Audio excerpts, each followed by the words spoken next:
علیہ السلام کی زندگی میں 1906 میں مسلمانان ہند کی تاریخ میں ایک اور واقعہ ہوتا ہے، اور وہ ہے آل انڈیا مسلم لیگ کا قیام. اور اس کے اغراض و مقاصد میں جو پہلا مقصد رکھا گیا وہ میں انگریزی میں پڑھ کے سناتا ہوں جو اس پہ ریزولوشن میں تھا، اور یہ بھی foundation of Pakistan all India Muslim League documents by Sharifuddin Pirzada صاحب کی کتاب ہے، اس کے والیوم 1 پیج 5 پہ لکھا گیا ہے. اور مقصد یہ تھا to promote among the Muslims of India feelings of loyalty to the British government and to remove any misconception that may arise to the intention of government with regard to any of its measures. اور صرف اسی پہ نہیں ہے 1906 میں، بلکہ بعد کے جتنے بھی سالہ اجلاسات ہوئے ہیں ان میں برٹش کراؤن کی وفاداری کا دم بھرا جاتا رہا ہے. بالکل.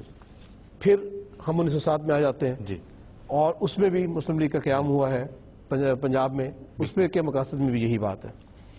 لیکن ایک بات جو میں عرض کرنا چاہتا ہوں یہ ہے کہ تاریخی واقعات کی ایک زبان ہوتی ہے، اور اگر وہ بولے تو یقیناً سننا پڑتا ہے. ندوۃ العلماء کے بارے میں یہ بات ثابت ہے کہ انگریز نے اسے قائم کیا، وہی ان کے مشاہرے دیتے رہے جن پر یہ مولوی پلے ہیں جو آج انگریز کے مجاہد اول کے دشمن بنے ہوئے ہیں. اور تو ندوہ جو ان کا اپنا رسالہ ہے اس میں یہ لکھا ہوا ہے کہ ہز آنر لیفٹیننٹ گورنر بہادر ممالک متحدہ نے منظور فرمایا تھا کہ دارالعلوم ندوۃ العلماء کا سنگ بنیاد اپنے ہاتھ سے رکھیں گے. یہ تقریب 28 نومبر 1908 کو عمل میں آئی، اور یہ پہلا موقع تھا کہ مذہبی دستگاہ کا جو سنگ بنیاد ہے وہ غیر مذہب سے رکھا جا رہا تھا. اور پھر نہ صرف زمین دی ان کو بلکہ 6000 روپے سالانہ کی گرانٹ بھی منظور کی، انگریز نے منظور کی. اور ان کے جو اغراض و مقاصد ہیں وہ میں واضح کرنے کے بعد اپنے بیان کو ختم کر دوں گا. وہ یہ ہے کہ ندوہ، اور یہ بھی لکھی ہوئی بات موجود ہے ان کے اپنے رسالے میں، کہ ندوہ اگرچہ پالیٹکس سے بالکل الگ ہے لیکن چونکہ اس کا اصلی مقصد روشن خیال علماء کا پیدا کرنا ہے، اور اس قسم کے علماء کا ایک ضروری فرض یہ بھی ہے کہ گورنمنٹ کی برکات حکومت سے واقف ہوں اور ملک میں گورنمنٹ کی وفاداری کے خیالات کو پھیلائیں. اور یہ بات جولائی 1908 کے ندوہ میں شائع شدہ ہے جبکہ حضرت مسیح موعود علیہ السلام کی وفات کو تقریباً 1.5-2 ماہ ہو چکے تھے. اور بالکل آخری بات میں یہ عرض کروں گا ان تمام حوالہ جات کے بعد کہ حضرت مسیح موعود علیہ السلام وہ واحد جری اللہ تھے جنہوں نے ملکہ وکٹوریہ کو دعوت اسلام دی.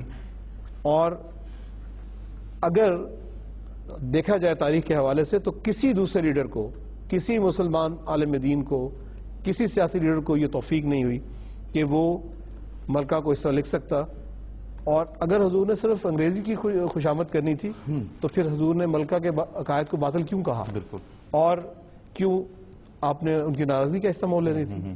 تو حقیقت بات یہی ہے کہ حضرت مسیح موعود علیہ السلام نے جری اللہ بن کے ملکہ کو دعوت اسلام دی ہے جی. اور یہ بات سب مانتے ہیں، اور حوالوں سے جتنے حوالے بے تحاشا حوالے ہیں، مطلب 20 بلکہ اگر میں کہوں کہ لاتعداد حوالے ایسے موجود ہیں کہ یہ نہ صرف حضرت مسیح علیہ السلام اس دور میں بلکہ تمام علماء اور مسلمان مشاہیر انگریزوں کی وفاداری کا دم بھرتے رہے. بالکل. مطلب کہنے کا مقصد یہ ہے ناظرین کہ آپ کو جو تصویر دکھائی جاتی ہے جب یہ کہا جاتا ہے کہ حضرت مرزا صاحب علیہ السلام نعوذ باللہ انگریز کے خودکاشتہ پودے تھے، تو یہ بات آپ کو پرسپیکٹیو میں سے نکال کے بتائی جاتی ہے، آئسولیٹ کر کے بتائی جاتی ہے. ضرورت اس بات کی ہے کہ اگر آپ کو تاریخی باتوں کے اوپر فیصلہ کن بیانات دینے کا اتنا ہی شوق ہے تو پھر آپ کو اس کے سیاق و سباق کو بھی دیکھنا ہوگا، اس بات کو، اس معاملے کو، اس احوال کو ہسٹورک پرسپیکٹیو میں دیکھنا ہوگا. اس کا پورا تاریخی پس منظر کیا تھا، اس وقت کے حالات کیا تھے، باقی جو لوگ کہہ رہے تھے، باقی اس وقت لوگ کیا کہہ رہے تھے،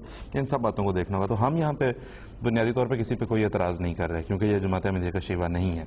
ہم صرف آپ کو یہ بتانا چاہ رہے ہیں جو پوری بات ابھی ڈاکٹر صاحب نے بیان کی کہ اس پورے بات چیت کو پورے پس منظر میں اور پیش منظر میں دیکھیں تو آپ کو پتہ چل سکے گا کہ در حقیقت بات تھی کیا.